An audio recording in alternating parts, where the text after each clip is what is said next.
Good morning, Sola, für hier aankomen naar het begrafenis. Im Namen von der Worms und von der Raarkaps-Familie. Ik jullie alle welkom dat je hier zijn, dat je aan je sterten doen. In deze tijd, wo het leven schwer is. Für ihren beten und bloß du sein für ihren. Dat wir im Bett confused, wenn das Begrafnis wird sein. Dort erst getücht nur von der uns morgens, von gestern nur von der und bloß wegen der Umstände, dort kommen besser uit, wann das von der und wird sein. Ich war hier ganz kurz und bloß einmal übergehen, wo das Begrafnis wird aufran und dann gehen wir wieder. Wir wollen ein paar Leute singen, was geleitet sind von Pastor Steve. Dort sind Leute, die Abraham sei gleichende, was heute gleich zu singen. Dat is van eind gewählt. Dat zijn de Leute, die hier worden gezongen worden. Dan wordt Pastor John Wollen opkomen. Hij wordt ons hier een boodschap brengen. Nu dort wordt Pastor Ruben Dick van Blumenau wordt ons dat Lebensverzeichnis in Deutsch lesen. En ik word in Spanisch. En dan worden we zum Aufschließen noch ein Lied singen hier so.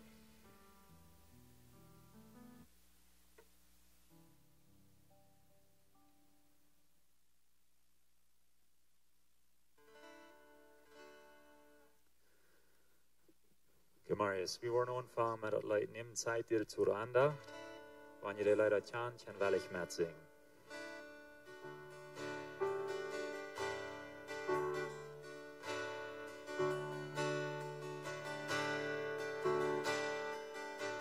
Neem tijd hier zu Rwanda und droht zum Gebet.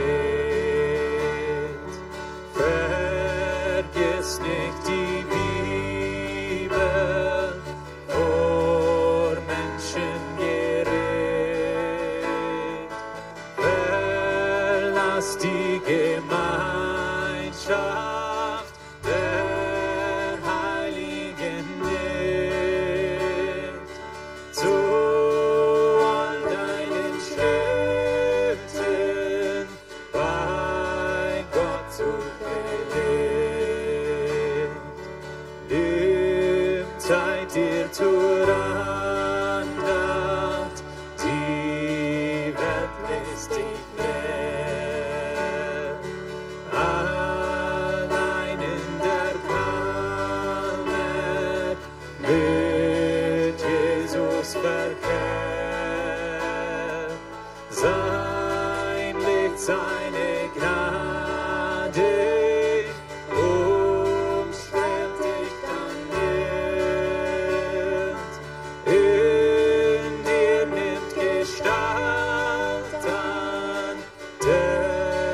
Heilandes Bild. Nimm Zeit dir zur Andacht, dein Werk überleg.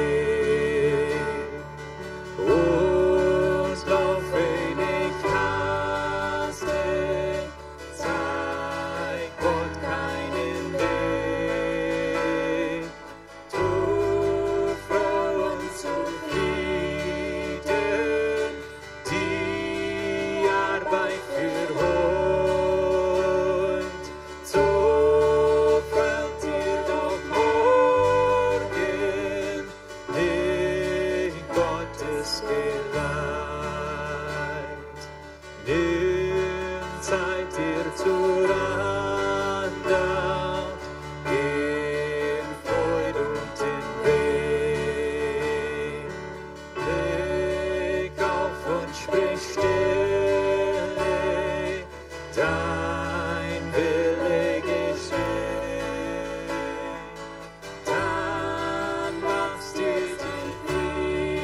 Friede, sein Geist dich erfüllt.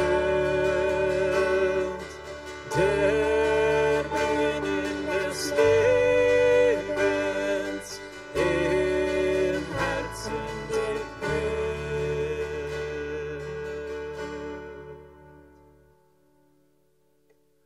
Dat nächste Lied heet In Christ Alone. Dat is een Engels lied dat redt van wo onze hoopning is en Jezus alleen en de weer over om zijn hoopning.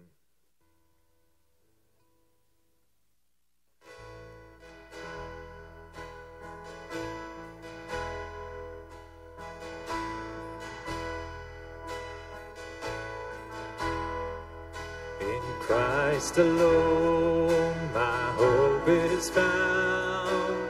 He is my light, my strength, my song. This cornerstone, this solid ground, firm through the fiercest drought and storm. What heights of love, what depths of peace, when fears are stilled, when striving cease. My comforter, my all in all, here in the love of Christ I stand. In Christ alone, who took on flesh, fullness of God in helpless babe, this gift of love and righteousness, scorned by the ones he came to save, till on that cross as Jesus died, the wrath of God was satisfied.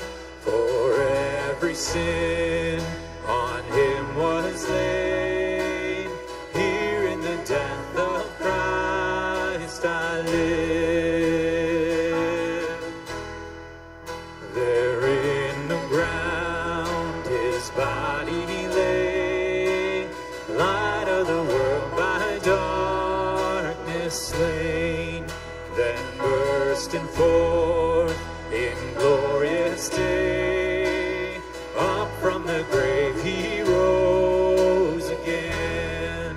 And as he stands in victory, sin's curse has lost its grip on me, for I am his and he is mine, bought with the precious blood of Christ.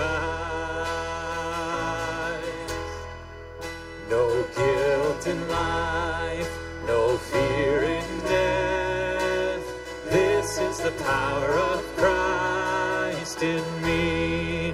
From life's first cry to final breath, Jesus commands my destiny.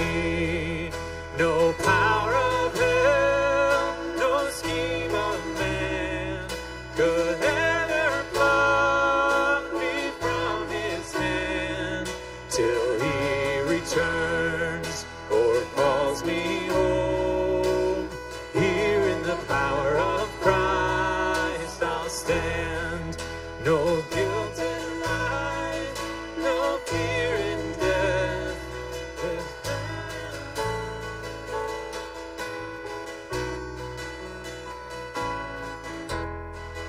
Ever calls me home. Here in the power of Christ I stand.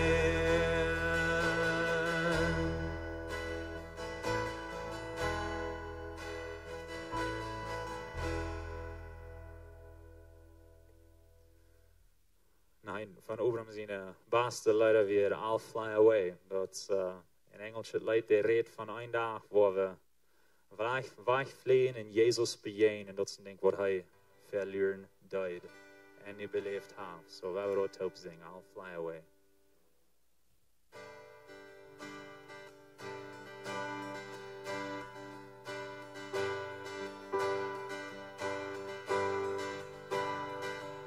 Some glad morning when the sun is over, I'll fly away to a land where joy shall never end.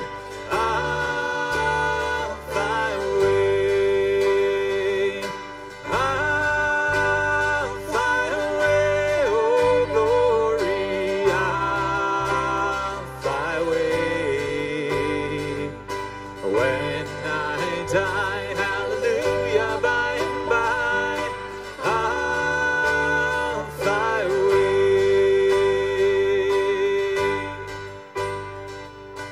When the shadows of the this life have gone, I'll fly away like a bird from prison bars that's flown.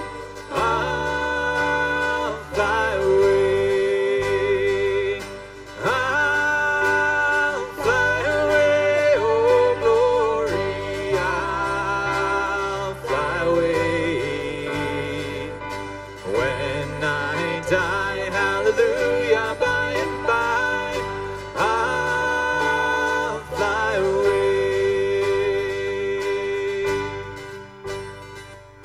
Just a few more weary days and then I'll fly away to a land where joy shall never end. I'll fly away. I'll fly away, oh glory. I'll fly away. When I die, hallelujah, by and by, I'll fly away. I'll fly away, oh glory. I'll fly away. When I die, hallelujah, by and by, I'll fly away.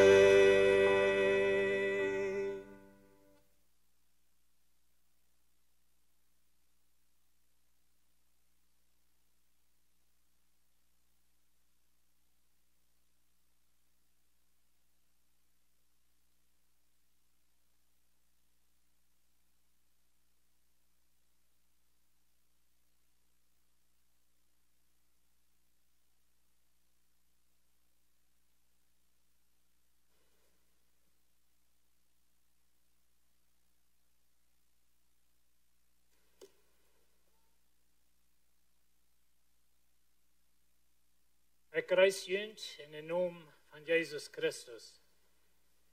We gaan een afsnit in Römer kapitel 8 en ik wil den hier vandaag morgens lezen. Dat zegt so steht in Römer 8, Vers 18 und wieder. Für mich zu besein sind diese Lieden nicht wert, mit der Herrlichkeit zu vergleichen, die uns soll offenbart worden. Alles, wat gemerkt is, leert uit Geduld, dat God seine Kinder vandaag komt. De Kreatur wordt geen Willen van God bestemd te vergaan, wils God het zo wil in de hoopning dat de Kreatur zelfs van de Slaverie, die dat verdorven even aanbrengt, wordt loskomen en in de Gotteskinder Vrijheid en Herrlichkeit neerkomen. We weten dat de ganze Kreatur nog immer stehnend en Geburtsverderung lieden dat. En nicht bloß die Kreatur, aber wie selbst, die Gott als sein Geist geschenkt hat, lernen du nur, dass Gott uns aus seinen Sehens abnehmen und von unseren verjänglichen Körper freimachen soll. In Hoffnung wird wir geraten. Aber eine Hoffnung, die einer sein kann, ist keine Hoffnung. Warum soll einer auf was hoffen, dort einer sitzt? Aber wenn wir dort auf was hoffen, dort wir nicht sein, dann lügen wir geduldig durch. Als Gott diese Welt mögt, dann wird es sehr gut. Wir fingen 1. Mose, das erste Kapitel, weint 7 Mal, dass es sagt, dass es wir gut, was Gott gemerkt hat. Aber dann in den letzten Vers, in 1. Mose 1, dann sagt es, dass es wir sehr gut. Und so Gott hat diese Welt gemerkt, Gott hat den Mensch gemerkt, Gott hat den Mensch gestellt.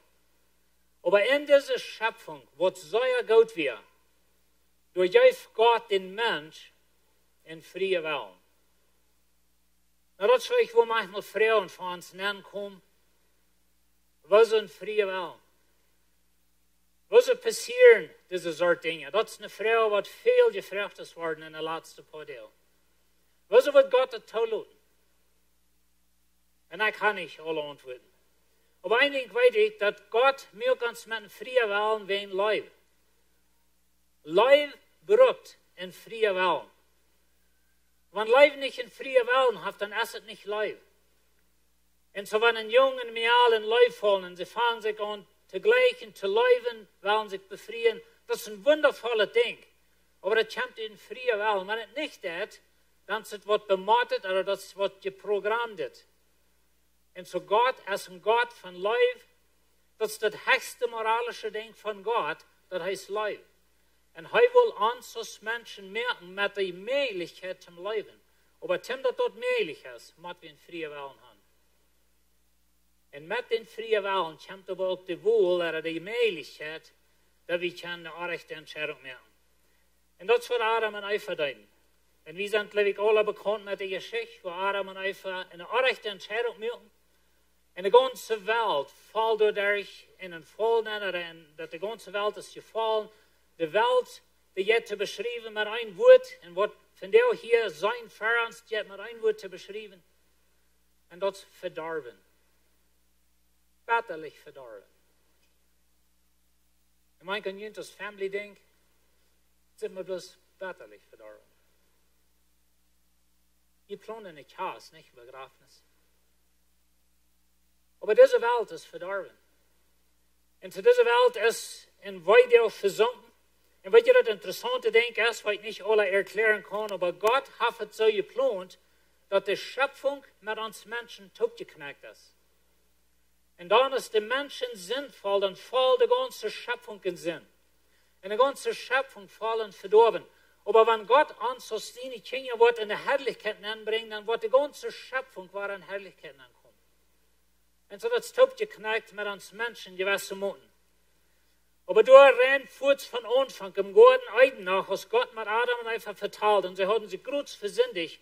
Durch das Gott all das erste Mal eine Hoffnung planten, für das hat alle was nie mehr. Wir lesen in 1. Mose 3, Vers 15. Du in der Früh wollen ihnen feindlich sein, und jene Nachkommen wollen sich nicht lieben können. Er wird dir den Kopf verwunden, und du wirst schon eine Hack verwunden. Und so, das mit dem Vers ist nicht ganz so klar. Aber was er davon redet, ist, dass durch die Früh, was da Nachkommen kommt, wird alles was zurechtstellen. Der wird die böse Macht überwinden, der wird den Feind vernichten, und Dinge werden zurechtgestellt worden. Und so dort verspricht Gott all dort im Garten Eden. Und dann fingen wir, dass Gott, er sagt, dass Adam und Eva kann nicht in den Garten bleiben. Wenn sie in den Garten wollen bleiben, dann wollen sie von dem Baum eten und sie wollen ewig leben.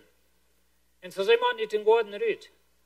Und gerade wenn wir dann checken, dann sieht uns so, dass das eine Strophe für die Menschheit noch boven an, für das sie sich versündigt haben. Niemand sie in den Garten rüht. Aber was ihr da bin, ist Gott seine Gnade. Gott will nicht haben, dass der Mensch in seinem gefallenen Zustand für ewig leben soll. Gott will nicht haben, dass diese Welt in ihr gefallener, verdorbener Zustand für ewig soll durch sein. Und so Gott hat von Anfang an einen Plan, dass er wird es nie merken, und der Mensch kann nicht von dem Lebensbaum eten in seinem sinnlichen Zustand, wenn er würde für einmal leben. Na, der Tod ist für uns ein schweres Ding, aber das ist auch so zu sein, der nahen in der Ewigkeit. Und das ist der Weg, wo wir hier wegkommen, oder wo wir hier rüberkommen, wo Gott uns kann raten von dem Leben. Und so ich will ganz kurz ein bisschen checken, Römer 8, was sagt ihr da? Und was sagt ihr von dir zu uns? Ein Ding habe ich von geredet, und das ist, dass in Gott sein Wort, er fängt mit dem Mensch an im Paradies. Und er hielt mit dem Mensch ab im Paradies. Und so vom Paradies nun Paradies, das ist das Ziel. Aber hier zwischen, das ist schrecklich viel weiter, hier zwischen passieren so Dinge, als das hier zwischen, durch alle Dinge, die bitterlich verdorben sind. Aber wir haben ein anderes Versprechen, und das ist, wo hier von redet. In Römer 8, Vers 18 sagt er, für mich zu besein, so Paulus redet hier, er sagt, für mich zu besein sind diese Lieden nicht mit der Herrlichkeit zu vergleichen, die uns soll offenbart werden. Und so, wir haben hier zwei Seiten. Wir haben hier das Lieden. Und von der Lied wir, von der ist eine schwere Zeit. Aber nicht bloß hier. ganzen Gott in der Welt sehr verliehen. Aber weißt du, das ist bloß eine Seite. Und so hat er hier zwei Seiten verglichen. Und Paulus sagt, dass die beide hier nu gehen nicht zu vergleichen mit der Herrlichkeit, was soll kommen. Und so durch eine Herrlichkeit versprechen, Gott verspricht das allem Guten Eiden. Gott hat es immer wieder nie gemerkt, durch die ganze Schrift hing wie immer wieder. Und so Gott wird ein Tag alles zurechtstellen. Wir haben hier nicht heute kurz die Botschaften durch, was Pastor Steve reden wird von alles nie. Gott merkt alles nie. Wann wir das von der nicht sein können. Von der wird es so verdorben, von der wird es so noch verkommen und so weiter. Aber weißt du, Gott wird alles nie merken. Und das ist, wo ich hiervon rede. Und diese Herrlichkeit wird nie merken. Das wird nicht mal zu vergleichen mit das Leben in dieser Welt. Und so wir sind hier in das Leben und das ist alles, was wir sein. Das fällt sich so hoffnungslos. Das fällt sich gewisse Minuten so haltlos. Ich habe mir in der letzten Zeit so gefeilt, was von der Wegen immer nur kommt. Und dann kann Mess nicht mehr atmen. Like, was ist das Nächste? Das sind Frauen, was wir uns alle freuen. Aber er sagt, du hast eine Herrlichkeit. Und wir lesen wieder in Vers 19. Alles wird gemerkt, als Lüd ut Eidult, dass Gott seine Kinder für den Tag kommt. Und ich glaube, wir können von der mitstellen, dass wir lernen ut Eidult, für das Lieden. Und diese Verdorbenheit, dass da was ever sein. Aber Gott wird alles nie merken. Wenn wir von der vielleicht lernen, wir sind ungeduldig eingemalt. Aber Gott wird es nie merken. Er sagt wieder in Vers 20, die Kreatur wird jen ihren Willen von Gott bestimmt zu vergehen. Weil Gott es so wohl in der Hoffnung, dass die Kreatur selbst von ihrer Sklaverei, die dort verdorben eben anbringt, wird loskommen und in der Gotteskinder ihre Freiheit und Herrlichkeit kommen. Und so diese Schöpfung, diese Kreatur, die wird jen erwählen, sagt er, aber durch den Sinnenvoll von Menschen, Gott hat die Kreatur mit uns Menschen tot geknackt. Und wenn wir Menschen in Sinn fallen, fallen die Kreatur in Sinn. Und so diese Welt ist verdorben. Aber in dieser Kreatur, wo das so verdorben ist, und er nennt das eine Sklaverei. Und eine Sklaverei, das ist, wenn du wo warst, nicht verkauft, und du hast keine Rechte, das ist jeden, den wollen, aber du hast nichts mehr zu sein. Und so das ist ein bisschen ein Wort von Sklaverei. Und so er sagt, die Welt, die Kreatur, die ist in dieser Sklaverei. Aber dann ist die Hoffnung. Diese Kreatur, die wird loskommen. Und die wird in die Gotteskinder ihre Freiheit gestellt worden.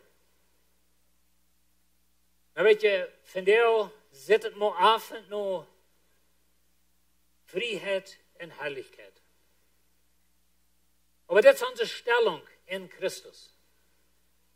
Wenn du Jesus kennst als dein persönlicher Erlöser, dann beschriftet die, dass du bist frei und du bist herrlich. Von der sei wir das nicht alle. Von der sei wir tot, wir sind verdorben, wir sind Feindschaft. Aber wir als Gottes Kinder, wenn wir Jesus Christus kennen, wir sind frei. Gott hat uns frei gemacht von unserem Sinn.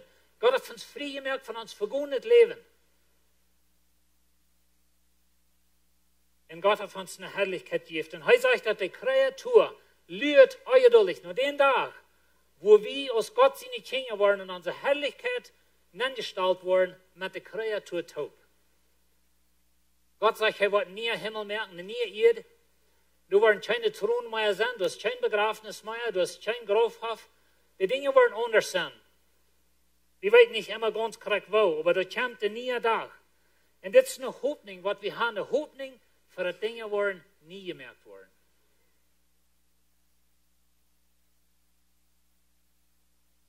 Vers 22. Wir weten, dass die ganze Kreatur noch immer stehend in Geburtsweidungen liegen wird. Und wenn ihr in dieser Welt rumchecken, dann weet ihr das stehen. Je weten diese Weide, je kann dort viele von jünt. Je als Familie, je haben nicht bloß ein scharper Verjünt ohne Leben. Je haben auch eine Person in einer Familie liegt auf dem Krankenbad. Und so sind da verschiedene Dinge passiert. Und auf einmal dann geht uns so, was Wat wordt er nog alle geven? Wat is het nächste? We luren met ongeduld dat dit zal maar even zijn. Ik lees tieren in de wereld. Ik lees te zijn movies waar tieren leven, waar die zijn en zo verder. Maar wanneer je jemals mal video's gewatcht van tieren, dus een grote geschrei en een steen en een lieden in de tierwelt. En dat sterke tier wordt dat zwakere doodmerken opvreten. En dat schreeuw wordt het laatste adem. En dat is een beeld van wat deze wereld is. En dat is een beeld van dat steen hier van jou en van de weide van jou. En zo wie zijn alle bekend met dit, je weet zo moeten wens. En de ganze Schöpfung, daar hebben je bird, en dat komt met weide, en daar hebben dood, en dat komt met weide. En dat is een steen, de ganze wereld, de ganze Kreatur sagt, er steht, en dat is weide. En er sagt wieder in Vers 23, nicht bloß die Kreatur, aber wie selbst, die Gott als sein Geist geschenkt hat, lernen du nur, dass Gott uns aus seiner Sehens abnehmen und von unseren vergänglichen Körper freimachen soll. Und ich habe verstanden, so klar, was es meint, wenn ein Körper vergänglich ist. Aber so ich al sehe, dass ja Menschen von dir, die liegen in einem Hospital, die sind krank, das verjährt, da wird nimmt bloß auf, über dem ist das Hüten knirkes und schließlich das Leben ist weg. Und so das Port von das Stehen in Weide in dieser Welt. Und so heißt es, wie lernen, aus Gott seine Kinder, wie hat all den Heiligen Geist, wie hat unsere Seiligkeit versichert in Jesus. Der Heilige Geist ist uns gegeben aus dem Stempel, dass wir dort wollen kriegen, was Gott versprochen hat. Aber hier rohren wir, hier stehen wir, und hier sitzt nicht du noch. Und so wie man das in Glauben annehmen, dass das ist unsere Stellung in Jesus Christus. Und das ist uns Versprechen, die Bibelschrift so ist, wie sind all mit Jesus tot durchgesagt im Himmel. Und das ist unsere Stellung in Christus. Das ist wer wir sind, wenn wir Jesus kennen. Uns Körper jetzt zu vernichten hier, uns Körper jetzt umzubringen, uns Körper jetzt tot zu machen, aber uns Verhältnis mit Gott. Und uns kann keiner trauen von Gott und von seinem Leib. Erlösung ist von dir nicht vorig. Damit meine ich nicht, dass wir nicht das ewige Leben haben in Christus, aber uns Körper ist noch nicht erlöst. Aber der Tag kommt, wo Gott verspricht, dass du nie Körper abstehen. In 1. Korinther 15, Vers 42, durch Schrift Paulus so steht, so wird es auch sein, wenn die Todes abstehen. Der Körper, der gesät wird, muss vergehen. Aber der vom Tod absteht, wird bestehen. Wird geringet, wird gesät. Aber was vom Tod absteht, wird herrlich sein. Was gesät wird, ist schwach. Aber was abstehen wird, wird stark sein. Und weißt ihr, wie weit nicht krank wird es in der Auferstehung was sein? Bitte, wie weit, wo Jesus wir nur seine Auferstehung, und ich glaube, wir wollen am Legnen. Und so wie das da, wir wollen so sein, als wir in der Auferstehung. Er hat einen Körper, er sagte seine Jünger, fut mit mir an, ich sehe nicht in Jesus. Und er hat verehrt, er sagt, ich habe Fleisch und Knirkes, ich sehe eine Person, ich sehe einen Körper. Und ich und du, wir wollen nie Körper haben, überall wollen nie Körper haben in der Ewigkeit. Von der sehen wir sozusagen seinen Körper mit Schwachheit, von der verjährt die mit Tränen orientiert worden, aber der Tag kommt, wo das Grof aufgeht, und überall, und alle, was gläubig sind, wollen abstehen in Jesus begegnen. Und Gott wird alles nie mehr. Und so werden wir nicht Hoffnung abgeben. In so einer Titel steht, machen wir völlig so, dass wir mal alles in eigenen haben und dann sind wir durch. Weil wir mal verloren. Weil wir mal, wir weit nicht wohin. Aber weißt du, der Tag kommt, wo Gott seine Kinder wird rübertragen in diese Welt. Er sagt wieder in Vers 24, in Hoffnung wird wir geraten, aber eine Hoffnung, die einer sein kann, ist keine Hoffnung. Und das will ich ganz besonders an Hort leiden, von der, wenn wir nicht so denken, dass das, was es ist, das Leben. Das ist bloß diese Welt. Das ist bloß, was mit uns Körper hier passiert. Aber wir haben eine lebende Hoffnung. Aber weißt du, was Lied? Hoffnung, man taugt gebunden sein mit einem Versprechen. Wir haben eine Hoffnung in ons Volk, wat er sagt, ik wil mijn beste doen, dan hoop ik daar goed aan te komen. En weet je, dat is een lage Hoffnung. Die Hoffnung is gebeurd op die en die woorden, en die alleen, en die kracht. Aber wenn wir Jesus Christus haben, dann haben wir eine lebende Hoffnung. Dann haben wir eine Hoffnung, dass Jesus ist dort und er sagt, ich komme jüngst nach Hause holen. Und so das ist die Hoffnung, was wir haben, dass die ganze Kreatur mit uns taub, alle, was Gott kann, und die ganze Kreatur in der neue Welt, in der neue Himmel, neue Körpers, in Jesus, war alles nicht mehr. Er sagt wieder, warum soll einer auf was hoffen, dass einer sitzt? Aber wenn wir auf was hoffen, was wir nicht sein, dann lügen wir geduldig danach. Und so werden wir geduldig sein. Gott hat uns versprochen, du kennst eine neue Welt. Er hat uns versprochen, dass wir kriegen eine neue Körper. Er hat uns versprochen, dass er den Teufel überwunden und dass er wird über sie geschaffen worden. Und Gott wird eine neue Welt, ein neuer Himmel, ein neuer Körper und rein alles wird nie sein. Weil wir festhalten an das. Und ich will Ihnen als Familie das mitgeben, dass ihr nicht omkomen in dit ding. Want dit fällt sich so hoffnungslos. Dit fällt sich so nun eng. Dit fällt sich so, dass dit ist so arg. Und das ist. Aber diese Welt ist voll von argen Dingen. Aber Gott hat versprochen. Und er hat sein Sehen all geschickt. Und sein Sehen, der ist all von Himmel, was umkreuzt, wie kann sein, vom Himmel nach der Hallen, Tränen Himmel. Er ist den ganzen Weg gegangen. Und er hat für mich und die versprochen, dass wenn wir an Jesus Christus glauben, als uns persönlicher Erlöser, dann gehen wir den selben Weg. Jesus wird diese Erde in Heimat umgebracht haben, sei er jammer Weg. Aber das sagt, dass er checkt, wie das Krieg vorbei und der Friede und der andere sieht, wenn er weiß die Herrlichkeit, von wo er kommt und er weiß, wo er handelt. Und so werden wir das klar haben, weil wir Jesus Christus als uns persönlicher Erlöser annehmen, dass wir das klar haben, dass wir wollen, den Tag, was wir hier warten, und den Tag, was ich meinen Körper verlot, dann sehe ich beim Herrn. In Johannes 3,14, Jesus redet mit Nikodemus, und das ist mir immer so ein einfaches Bild, von was meint Jesus annehmen, und Jesus leben. Er sagt, und so als Moses in der Wildnis in der Schlange hoch abhängt, so moet die Menschen sehen, auch hoch abgehoben worden. Dat all die wat een arm glauben, dat eeuwige Leben haben. Und so Gott hat versprochen, dass wenn wir noch arm checken, und weet je dort in der Wüste, Israel hat sich versündigt, Schlangen beiten und die starben. Und Gott sagt zu Moses, da mal eine Schlangenbeeren von Bronze, häng die ab, und wer durch Hand checkt, der wird leben. Und Jesus braucht dort Beispiel zu Nikodemus. Und er sagt, weißt du was, ich will ihn auch abgehoben worden, ich will gekritzig worden, und wer noch mich checkt, hat das ewige Leben. Und so wir haben diese Hoffnung. Gott wird ihn auch alles treestellen. Und so werden wir nicht stecken bleiben in dieser Hoffnungslosigkeit, an das Gefühl von, dass es alle zum Ende kommt.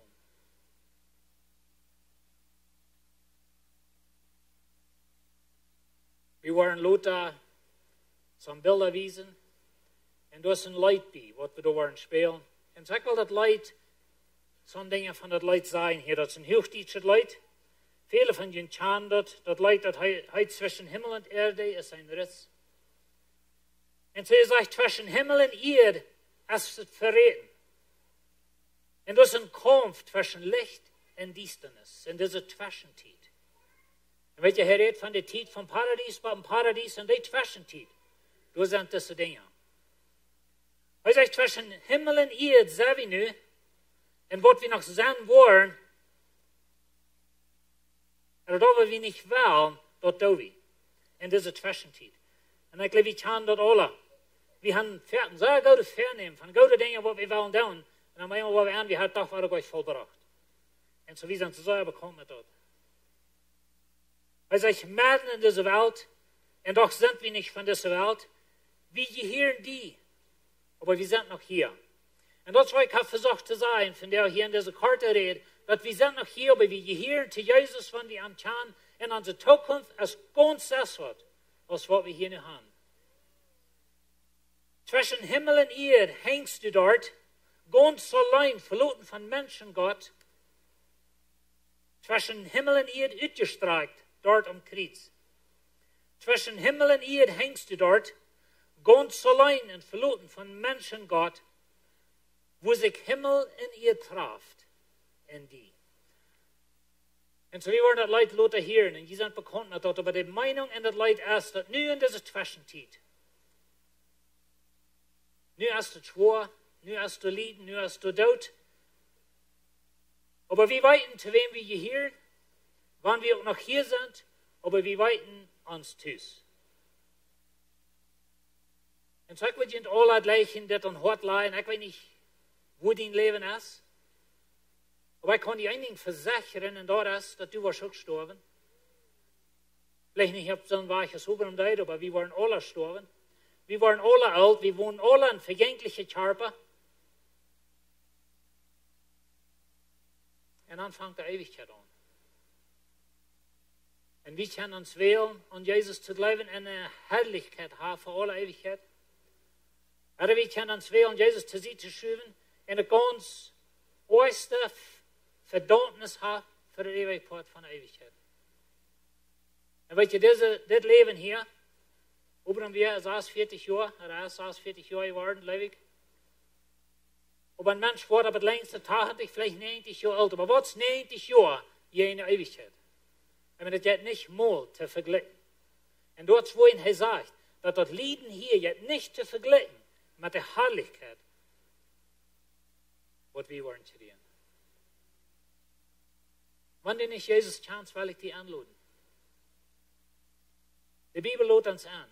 Die Bibel sagt, Gott sagt, komm zu mir, ich will deine Sünden vergeben. Komm zu mir, ich will dich annehmen. Jesus vertelt die Geschichte von den Vater mit seinen verlorenen Sehnen. Der Vater, der rannt den Sehnen entgegen. Und das war Gott über die fällt. Er rannt die entgegen, er will die raten. Oder der wird am Livestream sind. Ich weiß nicht, dass du Jesus kannst. Aber weißt du, Jesus hat uns versprochen, dass das eine Herrlichkeit in der Ewigkeit. Keiner wird das Leiden von dir ist, keiner wird die Krankheit ist von dir, keiner wird die Tod von dir ist. Aber das ist eine Ewigkeit wie Jesus. Und er hat uns dort versprochen. Und hij had dat versproken, hoopie. Ik zeg niet eens hoopning, als dood, buiten, dat je buiten hebben versproken. En God heeft versproken, hij wordt alles niet meer. En zo willen we niet opgeven nu, wanneer het zo zit, dat het leven is zo bitterlijk verdorven. En dat is. Maar weet je, op deze wereld zijn we niet thuis. Hier op deze wereld zijn zeer wijze dingen. Hier in dieser Welt ist viel Tod und Leiden und Krankheit und Sterben. Aber wie kommen in eine Stadt, wo das alle weich ist? Wir versuchen an dort. Wir nach zu beten. Ziemlicher Vater, von der das uns hart weh. Von der gebe ich eben auf. Viele von uns haben gekannt, sehr viel geregnet. Aber von der fällt sich jetzt so verdorben. Aber Herr, du hast uns versprochen, dass du hast eine lebende Hoffnung für uns, wenn du bist, das war gegangen, du bist durch das Grab und war drei gekommen, und du setzt mich vor an der rechten Hand, du sagst, ich komme ein Tag drei, und dann war ich alles nie mehr. Help uns, dass wir an dort wollen festhalten. Help uns, dass wir nicht in das Leiden, in das Bange, in diese Dinge, was so verdorben sind von dir, dass wir nicht wollen dort loten, uns zu überwältigen, en dat we door je top knederen en dat we die opgeven. En ik vraag voor de familie, waar du in de hand voeten, dat du in leven. Het leven dat wordt anders zijn en dat is verdorven, je weet zo moeten. Maar help ons om te denken dat du blijft doen en du best doen en du hast ons geraad, du hast ons den Heilige Geist gegeven en du verspreekt ons een nieuwe wereld, een nieuwe hemel en een nieuwe Körper, ohne Leiden, ohne weiter, alles, nie. Dankeschön, Herr. Für das Versprechen. Help uns da fast zu halten und du ab zu checken, wenn die Dinge in dieser Welt auch alle schief drehen. Ich danke dir, dass du die Familie warst leiden, du warst in Kraft geben. Wir danken dir für Abraham sein Leben und für das Zeugnis, was er Luther Zeit hat hängen lassen. Und wir leiden an dir hängen, wir fragen, Herr, dass du warst wieder brücken, so dass du warst. Und wir danken dir, dass du hier bist und dass du uns warst leiden. In Jesus' Namen. Amen.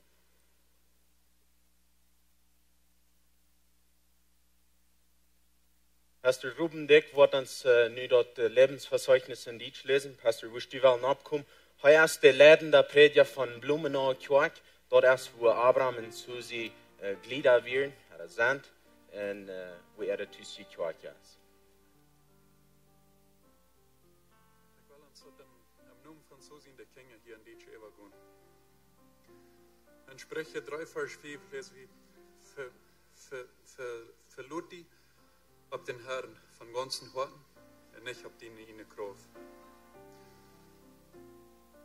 Abraham werd seine Eltern, Abraham en Utje Horms, am 6. Tag in de 4 Monat van 1973 geboren. Hij werd het derde van 11 kinderen. Hij kwam op een kolonie van Ojo de la Yegua in deze wereld en leefde ook door zijn ganze kindheid. Am 30. Dag van de 8. Monat 1994 mir kwam met Susi Radekop nieder op Tjaas. Zij werden voor 24 jaar, 9 Monat en 26 deel op een Ehebund en Gott geschenk en 3 kinderen. Im Jahr 2004 laden sie Harvey Platt zum Mittagessen an. Und während sie mit am Top werden und reden, nahm Abraham Jesus als sein Herr und auch gerade an. Mit viel Freude teil er wellig sein Zeugnis mit und reden Menschen auch am Jahren von Jesus an. Jedes Mal, was jemand Jesus annimmt, hilft das für ihn auch eine große Freude. Das wäre dessen Grund, dass er Jahren bei Menschen Encounter mithält und auch viel, dass seine Zeit gut angewandt worden wird, wenn ook al bloß eine Person Jesus angenommen hat. Hij reist hier met zijn vriend in Kenia top. En hij nam ook veel tijd voor zijn vriend, wo hij met hen top Karten speelt en ook Fleisch bakt. Abraham had eine Landwirtschaft en weer ook een businessman. En wanneer hij dingen biedt, dan leert hij een grote Wert erop, dat der goed worden door gemerkt worden. Am 24. Juni werd hij in zijn Wellen van mensen metgenomen. En am 25. Juni merken wir am Tod. Hij wird 46 Jahre, 2 Monate en 19 Jahre alt. Hij hing laat zijn vrouw, Tanja en groot-Tanja, zijn mama en 10 broeder en zusteren en derde kinderen, en zo ook zijn non-gevriende broeder en ook zusteren van zijn vroegere zijde. En zo ook vele vrienden, dat zich werkelijk nog bang worden.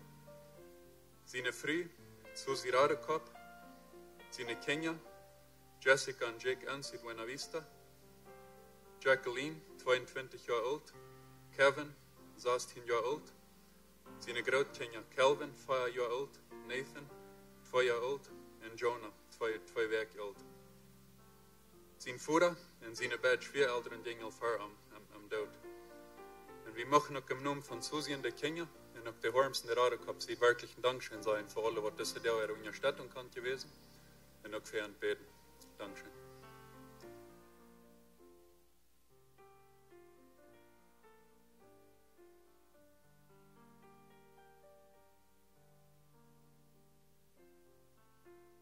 El obituario de Abraham Harms Peters, Proverbios 3:5. Fíate de Jehová de todo tu corazón y no estribes en tu propia prudencia. Abraham nació a sus padres Abraham y Agatha Harms el 6 de abril del año 73. Fue el tercer hijo de 11. Nació y vivió su infancia en las colonias de Ojo de la Yegua. El 30 de agosto del año 94 se casó con Susi Redekop Noedorf. Estuvieron casados 24 años, 9 meses y 26 días. Dios los bendijo con 3 hijos. En el año 2004 invitaron al señor Harvey Platt para el almuerzo y durante su visita Abraham aceptó a Jesús como su Señor y Salvador. Le apasionaba compartir su testimonio, platicar a otros de Jesús y él se regocijó cada vez que alguien aceptaba a Jesús. Por eso le gustaba servir en el encuentro de hombres y sintió que su tiempo estaba bien empleado cuando al menos una persona aceptaba a Jesús. Le gustaba viajar con su esposa e hijos, le encantaba pasar tiempo con amigos, jugar a las cartas y asar carne. Abraham era agricultor y comerciante. Cuando construyó cosas, puso valor en ellas y lo hizo con excelencia. Lo llevaron el lunes a la fuerza y fue asesinado el 25 de junio del presente año. Alcanzó una edad de 46 años, 2 meses y 19 días. Deja atrás y será extrañado por su familia, su madre, sus 10 hermanos, la familia de su esposa y muchos amigos. Su esposa Susie Redekop, sus hijos Jessica y Jake Enns, Jacqueline de 22 años, Kevin de 16, sus nietos Kelvin de 4 años, Nathan de 2 años, Jonah de 2 semanas. Su padre y sus suegros le precedieron. Gracias por todo su apoyo que hemos recibido y todas las oraciones que han sido enviadas por nosotros. Firma la familia.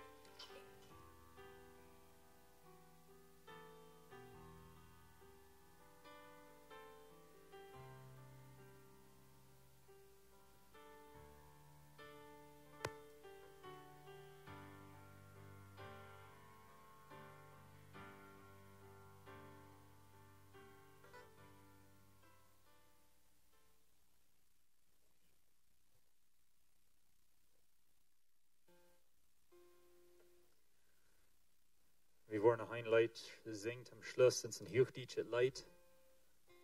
En het redt van waar Jezus onze wonden heilen deed en waar hij ons leiden deed.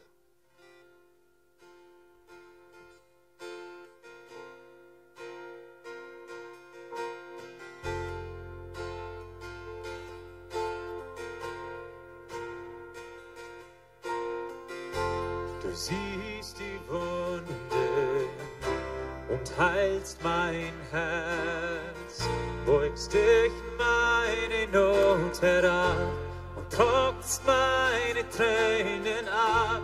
Du siehst die Wunde und heilst mein Herz. Oh, wie wunderbar bist du. Du siehst die Wunde und heilst mein Herz, beugst dich in meine Not herab und trocknest meine Tränen ab. Du siehst die Wunde und heilst mein Herz. Oh, wie wunderbar bist du. In mir wächst dein Lob, steigt wie auf Flügeln auf, und es gleitet hin zu deinem Herzen, Herr. In mir wächst dein Lob, steigt wie auf Flügeln auf. Oh, wie wunderbar bist du. Du siehst die Wunde und heilst mein Herz, beugst dich in meine Not herab und trocknest meine Tränen ab. Du siehst die Wunde und heilst mein Herz. Oh, wie wunderbar bist du. In mir wächst dein Lob, steigt wie auf Flügeln auf, und es gleitet hin zu deinem Herzen, Herr.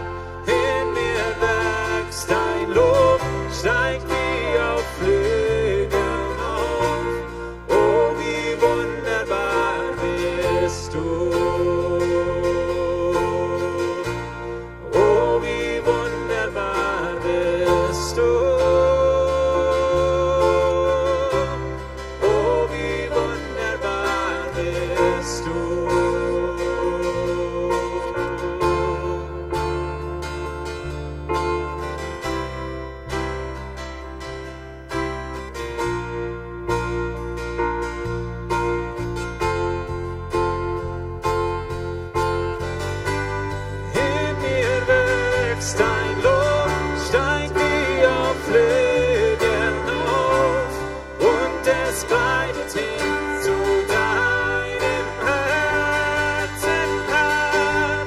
In mir wächst dein Lob, steigt wie auf Flügeln auf. Oh, wie wunderbar bist du.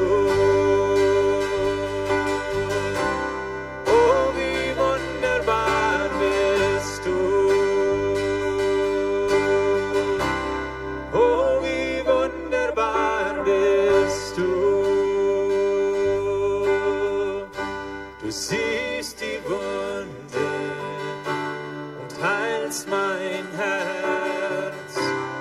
Oh, wie wunderbar bist du.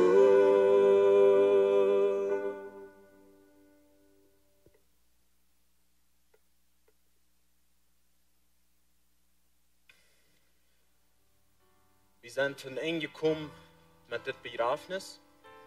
Ich will bloß noch einmal Dankeschön sagen für hier sein was, für unsere Städten, für die Familie beten, wer wir wieder für die Familie beten.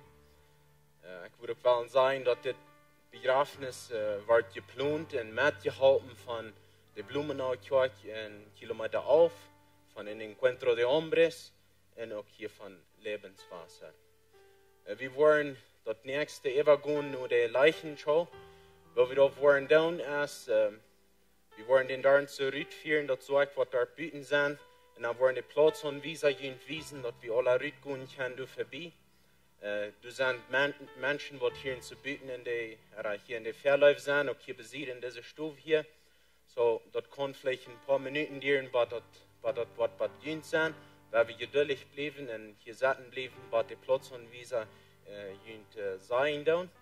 Die Familie wird hier in Bern bleiben, und dann, wenn die alle vorbei sind, dann wollen wir das so hier zu trainieren holen, und dann wollen wir die Familie hier Zeit allein geben, mit der Leiche, und dann wollen wir die drei abladen, und dann wollen wir nur den Grofhof fahren. Das Grofhof, das ist dort so ein Kilometer auf, in Blumenau, ich glaube, wir wissen alle, wo das ist. Die sind alle eingeladen, die können durch zu Hause kommen. Du wirst ein ganz kurzes Programm sein, ein paar Leute gesungen werden. Ich kann durch kommen, was wir wollen, Frauen, dass die respektvoll werden, weil wir die Familie luten, erst fahren. Und dann können wir heranfahren, weil wir unsere Flaschers anhaben, wenn wir hier so am Heavy fahren. Und dann, wenn das dort erst fertig ist, nur die Leute, wo wir am begraben, und dann sind wir entluten. Du wirst nicht in Eten sein, nur das.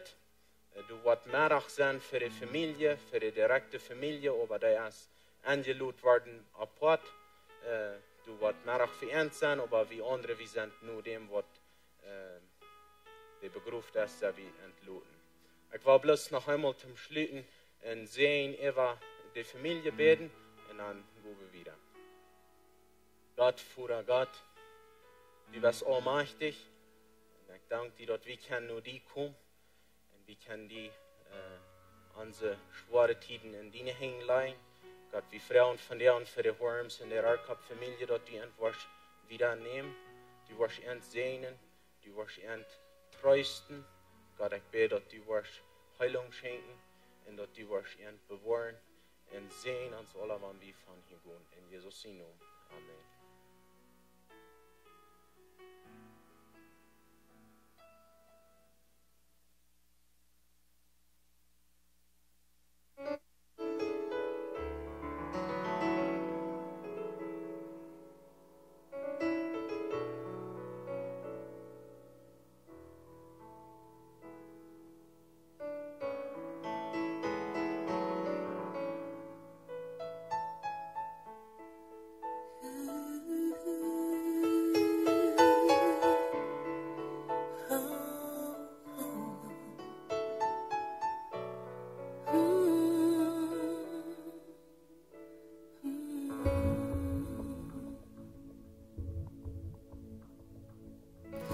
Zwischen Himmel und Erde ist ein Riss und ein Kampf zwischen Licht und Finsternis in dieser Zwischenzeit.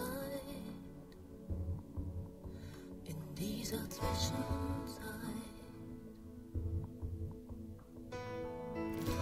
Zwischen Himmel und Erde sind wir noch. Und das, was wir nicht wollen, tun wir doch in dieser Zwischenzeit. In dieser Zwischenzeit, mitten in dieser Welt, doch nicht von dieser Welt. Wir gehören zu dir und doch sind wir noch hier. Zwischen Himmel und Erde hängst du dort, ganz allein und verlassen von Mensch und Gott. Zwischen Himmel und Erde ausgestreckt, dort am Kreuz. Zwischen Himmel und Erde hängst du dort, ganz allein und verlassen von Mensch und Gott. Wo sich Himmel und Erde trifft in dir, dort am Kreuz.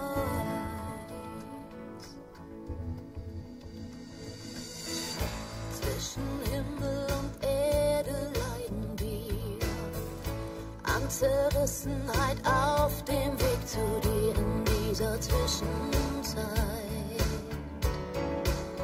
In dieser Zwischenzeit.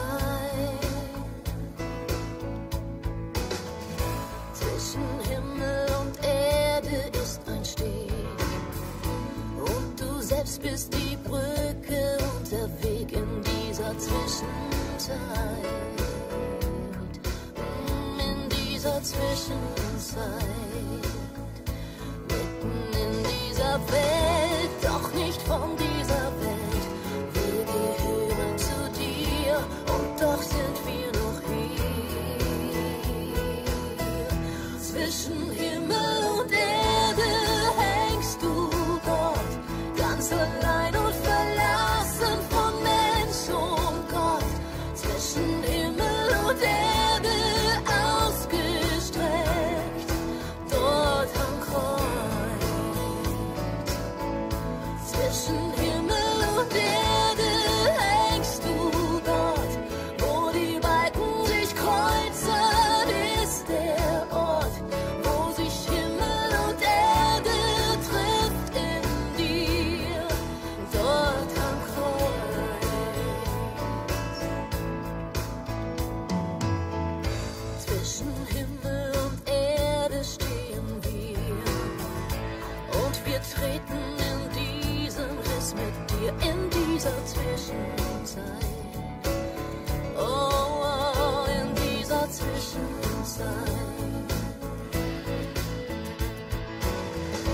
Du machst Himmel und Erde einmal neu, doch dein Reich ist schon da und du bist treu in dieser Zwischenzeit. In dieser Zwischenzeit, mitten in dieser Welt, doch nicht von dieser Welt. Wir gehören zu dir und doch sind wir noch hier. Zwischen Himmel und Erde hängst du dort, ganz allein und verlassen von Mensch und Gott. Zwischen Himmel und Erde ausgestreckt, dort am Kreuz.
ist ein Riss und ein Kampf zwischen Licht und Finsternis in dieser Zwischenzeit.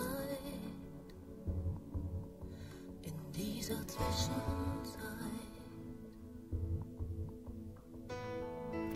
Zwischen Himmel und Erde sind wir noch. Und das, was wir nicht wollen, tun wir doch in dieser Zwischenzeit. In dieser Zwischenzeit. Mitten in dieser Welt, doch nicht von dieser Welt. Wir gehören zu dir und doch sind wir noch hier. Zwischen Himmel und Erde hängst du dort, ganz allein und verlassen von Mensch und Gott. Zwischen Himmel und Erde ausgestreckt, dort am Kreuz. Zwischen Himmel und Erde hängst du dort, ganz allein und verlassen von Mensch und Gott. Wo sich Himmel und Erde trifft in dir, dort am Kreuz.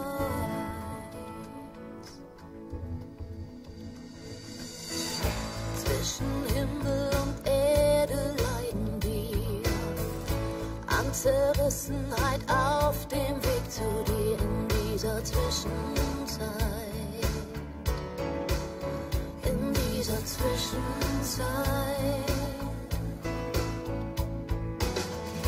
Zwischen Himmel und Erde ist ein Steg und du selbst bist die Brücke und der Weg in dieser Zwischenzeit. In dieser Zwischenzeit, mitten in dieser Welt, doch nicht von dieser Welt. Wir gehören zu dir und doch sind wir noch hier. Zwischen Himmel und Erde hängst du dort, ganz allein und verlassen von Mensch und Gott. Zwischen Himmel und Erde ausgestreckt, dort am Kreuz. Zwischen Himmel und Erde hängst du dort, wo die Balken sich kreuzen, ist der Ort, wo sich Himmel und Erde trifft in dir, dort am Kreuz. Zwischen Himmel und Erde stehen wir und wir treten in diesen Riss mit dir in dieser Zwischenzeit. Oh, oh, in dieser Zwischenzeit. Du machst Himmel und Erde einmal neu, doch dein Reich ist schon da und du bist treu in dieser Zwischenzeit. In dieser Zwischenzeit. Mitten in dieser Welt, doch nicht von dieser Welt. Wir gehören zu dir und doch sind wir noch